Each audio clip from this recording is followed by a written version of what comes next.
Right, ఇక Telangana deputy CM బట్టి విక్రమార్క మాట్లాడుతున్నారు. ఇప్పుడు లైవ్ చూద్దాం.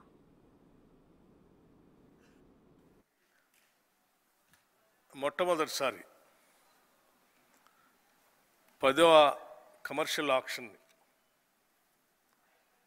ఢిల్లీ నుంచి కాకుండా పక్కన ఇతర ప్రాంతాల్లో మొట్టమొదటిసారి ఆక్షన్ చేస్తున్నటువంటి ప్రాసెస్ని హైదరాబాద్లో ఏర్పాటు చేసిన ఈ ప్రక్రియకి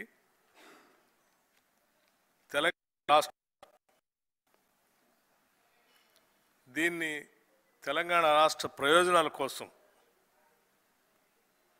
సహృదయంతో చక్కగా వినియోగించుకోవాలన్నటువంటి ఆలోచనతోనే ఈ కార్యక్రమంలో రాష్ట్ర ప్రభుత్వం తరఫున ఉప ముఖ్యమంత్రిగా నేను పాల్గొంటున్నాను. అలాగే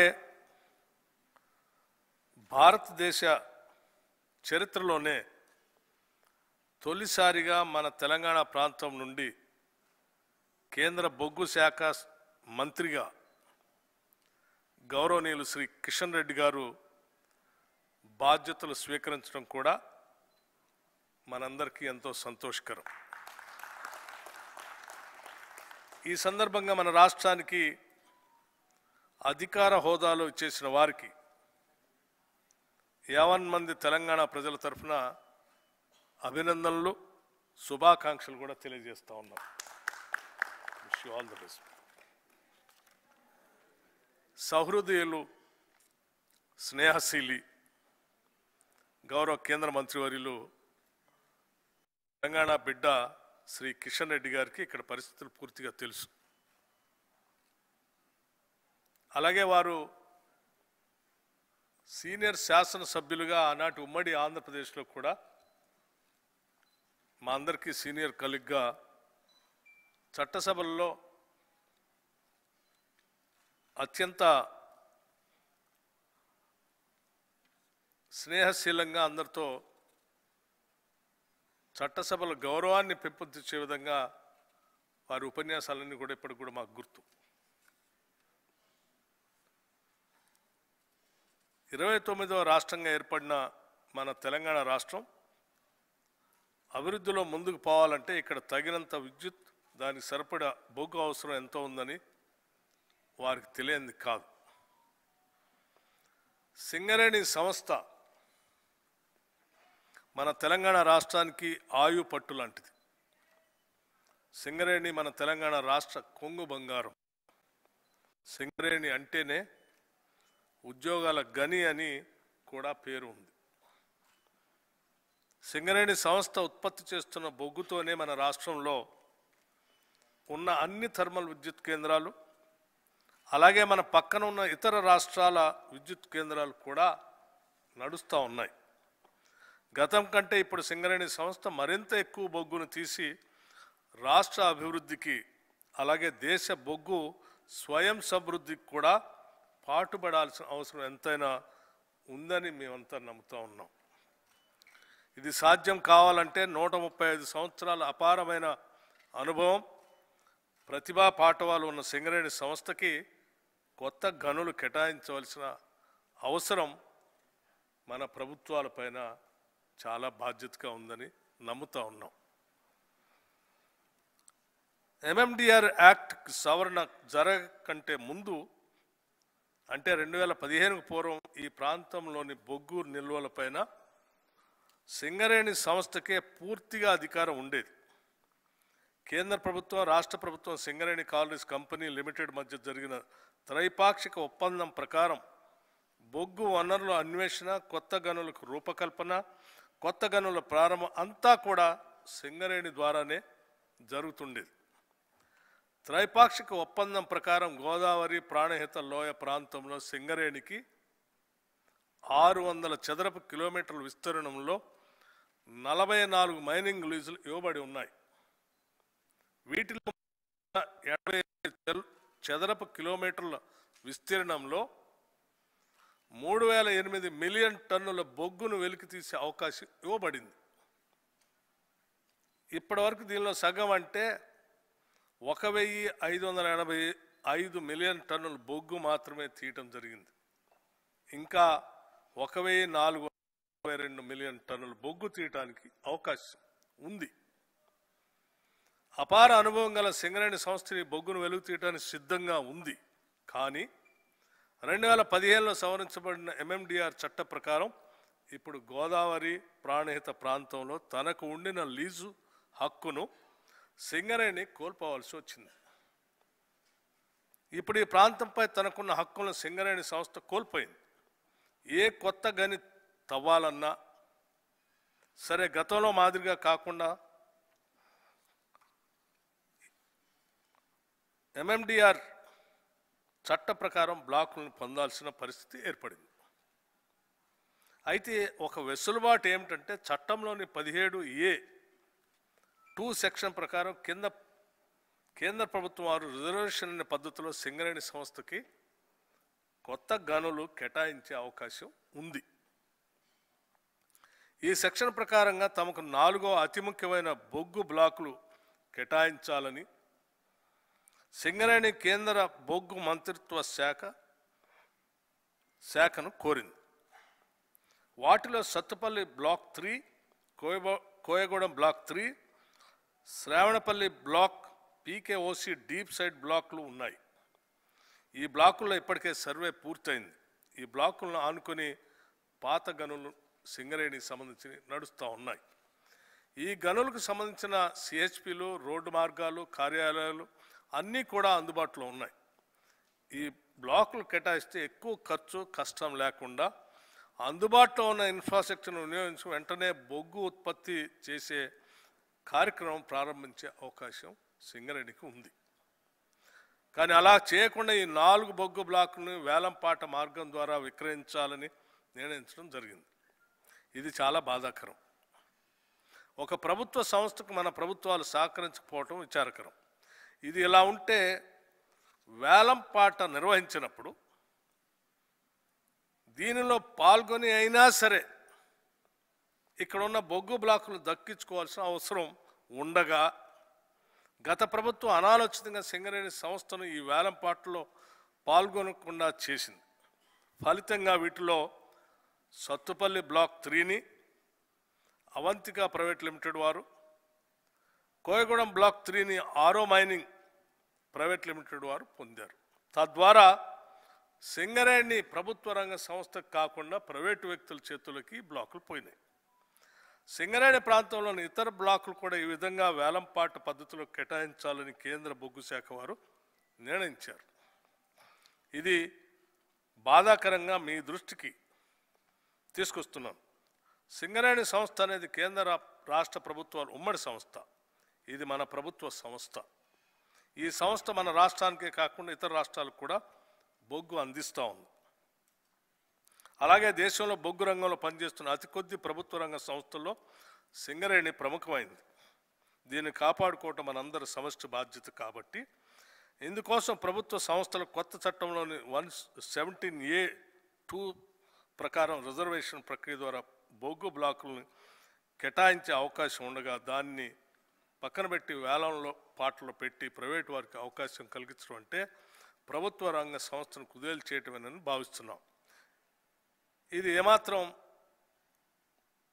ఉపయోగకరంగా సింగరేణికి ఉండదని మీకు విజ్ఞప్తి చేస్తూ ఉన్నాం.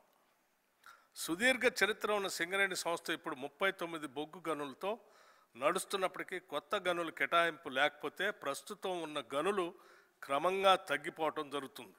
రానున్న 5 సంవత్సరాల్లో 8 భూగర్భ గనులు, 3 ఓపెన్ కాస్ట్ గనులు మూతపడబోతున్నాయి. ఆ తర్వాత రానున్న 5 సంవత్సరాలు అంటే 2032 నాటికి మరో 5 భూగర్భ గనులు, 6 ఓపెన్ కాస్ట్ గనులు మూతపడబోతున్నాయి. 2037-38 నాటికి మరో 5 గనులు మూతపడబోతున్నాయి. ఈ విధంగా చూస్తే ప్రస్తుతం 39 గనులు, 40,000 మంది కార్మికులు ఉన్న సింగరేణి, 42,000 మంది కార్మికులు ఉన్న సింగరేణి మరో 15 ఏళ్లలో 8 గనులు, 8,000 మంది కార్మికుల స్థాయికి పడిపోయే సింగరేణి మూతపడే ప్రమాదం ఉంది.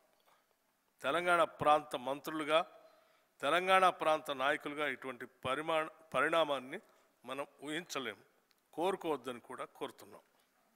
మీరు తెలంగాణ స్థితిగతులు తెలిసిన నాయకులు, మీరు ఈ విషయంలో ప్రత్యేక చొరవ చూపి సింగరేణి సంస్థకి గోదావరి పరివాహక ప్రాంతంలోని ఇంకా మిగిలి ఉన్న 1400 మిలియన్ల టన్నుల బొగ్గు తీసేందుకు వీలుగా చట్ట ప్రకారంగా రిజర్వేషన్ కోటాలో బ్లాకులు కేటాయించాలని కోరుతున్నాము.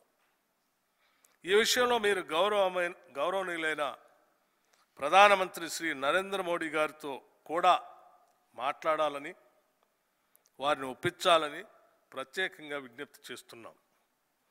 అవసరమైతే మీరు సమయం తీసుకోవాలని, ఆ సమయం తీసుకున్న సందర్భంగా మా రాష్ట్ర ముఖ్యమంత్రి రేవంత్ రెడ్డి గారితో సహా నేను, మిగతా రాజకీయ పార్టీల నాయకులు అందరం కలిసి అఖిలపక్షంగా వచ్చి గౌరవనీయులైన ప్రధానమంత్రి గారికి కలిసి విజ్ఞప్తి చేయడానికి మేము సిద్ధంగా ఉన్నాం.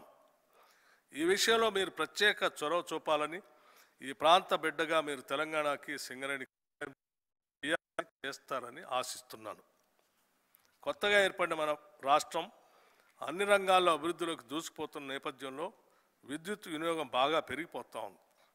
ప్రస్తుతం సింగరేణి సంస్థ నుండి ఉత్పత్తి అవుతున్న బొగ్గుకు ఏర్పడి ఉన్న డిమాండ్కు మధ్య 20 మిలియన్ టన్నుల అంతరం ఉంది. ప్రభుత్వం త్వరలో ప్రారంభించనున్న 4000 మెగావాట్ల యాదాద్రి పవర్ ప్లాంట్కు, రామగుండంలో ఏర్పాటవుతున్న 4000 మెగావాట్ల ఎన్టీపీసీ కేంద్రానికి, సింగరేణి సంస్థ నిర్మిస్తున్న మరో 800 మెగావాట్ల ప్లాంట్కు కూడా బొగ్గు అవసరం ఎంతో ఉంది. ఇది సుమారు 24 మిలియన్ టన్నులు. ఈ డిమాండ్కు తగ్గట్టు బొగ్గు ఉత్పత్తి కొత్త గనులు తప్పక కేటాయించవలసిన అవసరం, పొందవలసిన అవసరం ఉందని చాలా స్పష్టంగా మీకు సహృదయంతో విజ్ఞప్తి చేస్తూ ఉన్నాం. తెలంగాణలోని కొత్త ప్రభుత్వం ఏర్పడిన తర్వాత స్వయంగా ఈ రాష్ట్ర ప్రభుత్వం నుంచి నేను గత బొగ్గు శాఖ మంత్రివర్యులు పెద్దలు శ్రీ జోషి గారిని ఈ విషయాలను వివరించి కొత్త బ్లాకులు కేటాయించాలని, తాడిచెర్ల 2 బ్లాక్కు అనుమతి ఇవ్వాలని కూడా కోరాం. ఇప్పుడు కూడా తమరిని, ముఖ్యంగా తెలంగాణ బిడ్డగా ఈ విషయాలన్నీ తెలిసినటువంటి వ్యక్తిగా శ్రీ గౌరవనీయ కిషన్ రెడ్డి గారిని కోరుతుంది ఏంటంటే, సింగరేణి బ్రతకాలన్నా దానిలో పనిచేస్తున్న వేలాది మంది కార్మికులు, పరోక్షంగా ఆధారపడి జీవిస్తున్న లక్షలాది మంది తెలంగాణ ప్రజల భవిష్యత్తు దృష్ట్యా సింగరేణి సంస్థకు కొత్తగా గనులు కేటాయించడం ఎంతో అవసరమని కోరుతున్నాను. గతంలో నిర్వహించిన వేలం పాట ద్వారా సత్తుపల్లి బ్లాక్ 3, కోయగూడెం బ్లాక్ 3లను పొందిన ప్రైవేట్ కంపెనీల వారు ఇప్పటివరకు అక్కడ బొగ్గు తవ్వకాలు ప్రారంభించలేదు. కనుక చట్ట ప్రకారం ఆ కేటాయింపులు రద్దు చేసి ఆ బ్లాకులు సింగరేణి కేటాయించాలని కోరుతున్నాం. ఆ 2 బ్లాకులను కేటాయించినట్లయితే సింగరేణి సంస్థ వెంటనే అక్కడ బొగ్గు తవ్వకాలు ప్రారంభిస్తుందని, తద్వారా రాష్ట్ర అవసరాలకు బొగ్గు అందుతుందని మీకు తెలియజేస్తున్నాం. దానికి సంబంధించిన రెవెన్యూ షేర్ పర్సంటేజ్ అవసరమైతే ఇంకొక 0.5% యాడ్ చేసి కూడా మేము ఇవ్వటానికి సిద్ధంగా ఉన్నామని కూడా తెలియజేస్తున్నాం. ఈ విషయాలని రాజకీయాలకు అతీతంగా రాష్ట్ర ప్రయోజనాలను సింగరేణి భవిష్యత్తును దృష్టిలో ఉంచుకొని పరిశీలిస్తారని, సింగరేణికి గతంలో గల లీజు ప్రాంతంలో అన్ని బ్లాకులను రిజర్వేషన్ పద్ధతిలో కేటాయించాలని కోరుతున్నాం.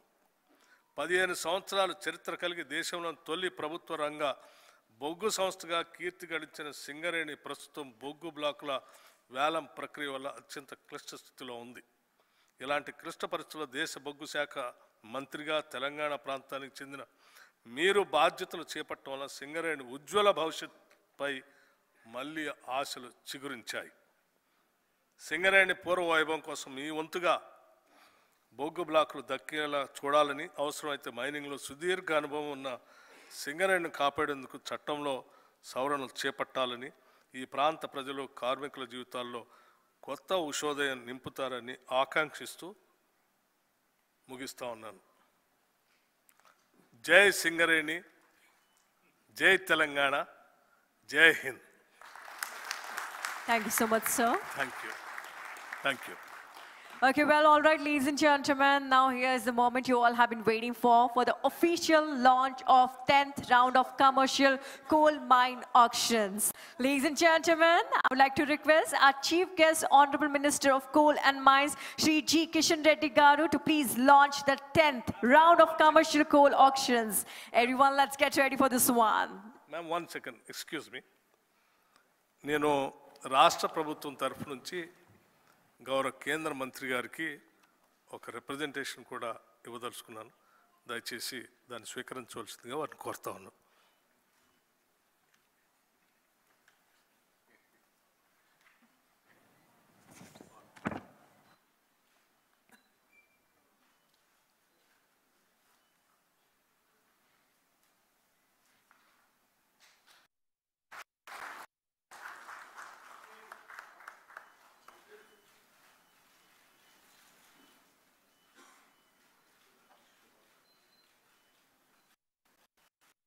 Thank you so much, sir.